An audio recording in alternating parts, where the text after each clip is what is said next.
नमस्कार. काल आमच्याकडे खूप दिवसांनी मटणाचा बेत केला होता आणि वेदूसुद्धा क्लासवरून नुसताच आला होता. मग त्याला सुरुवातीला मी जेवण वाढलं.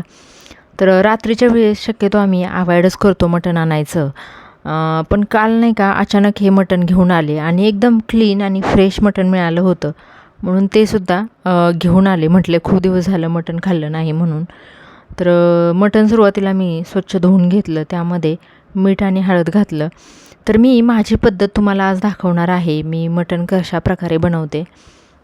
सुरुवातीला मटण मी ओपलून घेणार आहे.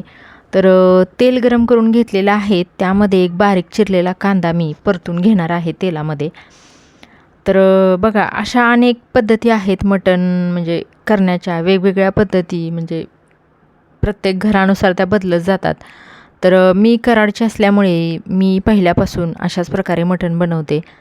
म्हणजे मी माझ्या आईची पद्धत आहे तीच मी फॉलो केलेली आहे. कांदा पण आता लाल होत आलेला आहे चांगला. तर आता मी हळद आणि मीठ लावलेलं मटण आहे ते मी यामध्ये घालून घेतलं.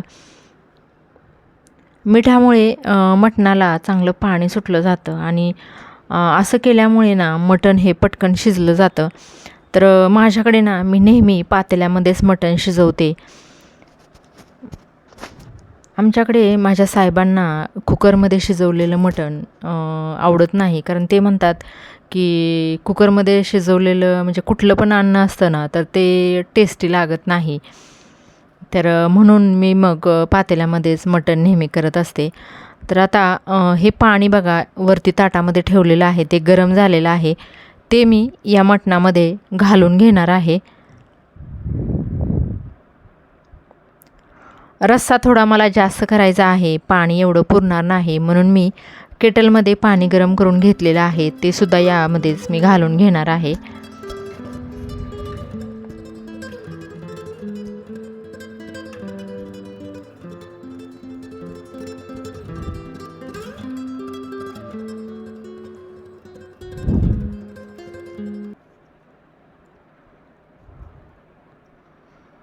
मटण शिजत आहे तोपर्यंत इथे मसाल्याची तयारी करून घेणार आहे.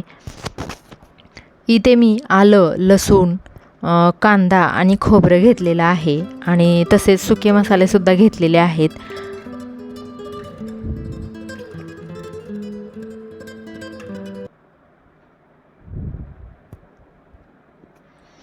इथे मी जिरे, दालचिनी, मिरे आणि लवंग घेतलेली आहे.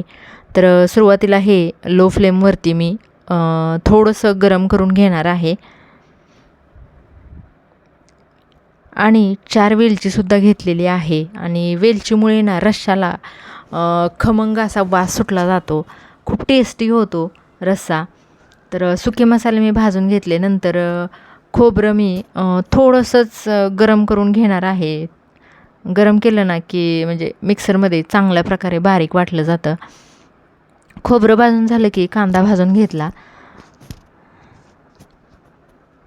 तोपर्यंत मी कांदा भाजतोय तोपर्यंत इकडे चेक केलेला आहे. मटणसुद्धा आता शिजलेलं आहे. तर मी आणखीन पाणी ठेवलं होतं ताटावरती ते घालून घेतलं. गॅसची फ्लेम बंद केली. आता बघा इथे कांदासुद्धा चांगला भाजलेला आहे. चांगले डाग पडलेले आहेत कांद्याला. तर कांदा काढून घ्यायचा आहे आणि हा सगळा मसाला मी म्हणजे सुरुवातीला सुके मसाले सगळे मिक्सरमध्ये वाटून घेणार. मग जे ओले मसाले आहेत जसं की टोमॅटो आहे, लसूण आहे, आलं आहे, कांदा आहे तर ते मी नंतर बारीक करणार. कोथिंबीरसुद्धा मी थोडी मसाल्यामध्ये बारीक करून घेतलेली आहे. मसाला बारीक करून घेतला. नंतर मी या कढईमध्ये सुरुवातीला सुक्कं मटण करून घेणार आहे. तर जो मसाला मी केला होता त्यातलाच निम्मा मसाला मी सुक्या मटणासाठी वापरणार आहे आणि राहिलेला मसाला रश्श्यासाठी वापरणार आहे. इथे मी घरगुती चटणी घातलेली आहे. अर्धी बाउल घातलेली आहे. थोडंसं आम्हाला कसं तिखटच लागतं म्हणून जास्त मी चटणी थोडी वापरलेली आहे. इथं सुक्कं बनवण्यासाठी मी गरम मसाला घालणार आहे.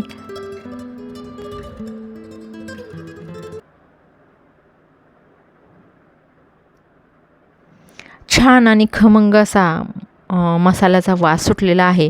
आणि मी हा मसाला भाजत असतानाच मुलगासुद्धा क्लासवरून आला तर तो म्हणाला की मम्मा मटणाचा बेत केला आहे की काय. खूप छान वास सुटलेला आहे आणि खाली पार्किंगपर्यंत वास सुटलेला आहे. तर त्याला म्हटलं हो, मटणच केलेलं आहे आज.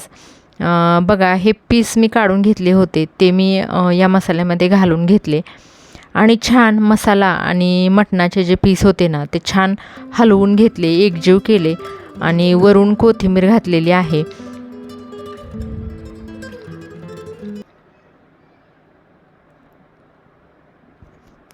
आणि मी यामध्ये आळणी रस्सासुद्धा म्हणजे एक पळी घातलेला आहे. बघा, आळणी रश्शाने सुक्या मटणाला खूप छान टेस्ट येते. वरून छान कोथिंबीर घातली आणि 3 ते 5 मिनटासाठी आपल्याला हे असं झाकून ठेवायचं आहे लो फ्लेमवरती आणि गॅसची फ्लेम नंतर बंद करायची. तव्यामध्ये मी मसाले भाजून घेतले होते, तर त्याच तव्यामध्ये मी रश्श्यासाठी मसाला भाजून घेणार आहे. तेल सुटेपर्यंत मसाला भाजायचा आहे. इथे मी एव्हरेस्टचा मटण मसाला घेतलेला आहे, तो 1 चमचा घालणार आहे.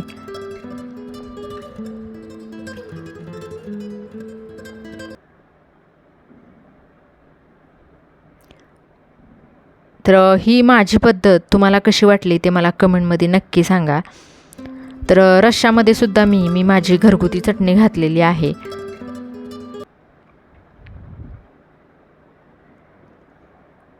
मसाले आणि चटणी एकजीव झालेली आहे, छान तेलसुद्धा सुटलेलं आहे. तर हा मसाला मी या रश्श्यामध्ये घालून घेणार आहे. हा आळणी रस्सा आहे त्यामध्ये.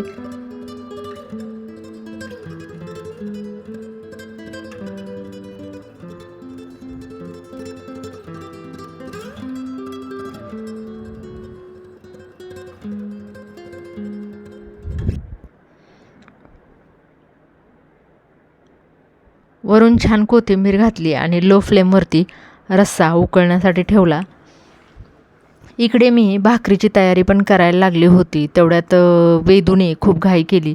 तो म्हणाला मला लवकर जेवायला वाढ. त्यामुळे मी काही पीठ मळताना काही व्हिडिओ शूट केला नाही. तो खूपच मागे लागला होता की मला जेवायला वाढ म्हणून. मग पहिल्यांदा एक भाकरी मी भाजून घेतली आणि त्याच्यासाठी ताट तयार केलं आणि त्याला पहिल्यांदा मी जेवायला दिलं. तर असं सुक्कं मटण आणि रस्सा मी त्याच्यासाठी ताट तयार केलं आणि त्याला म्हटलं जेव बाबा तू आता. आणि तो मस्त मॅच एन्जॉय करत बसला होता. मग त्याला जेवायला दिले, मग तो जेवत बसला आणि मग मी म्हणजे आमच्या दोघांसाठी पण भाकरी केली आणि आम्हीसुद्धा जेवायला बसलो.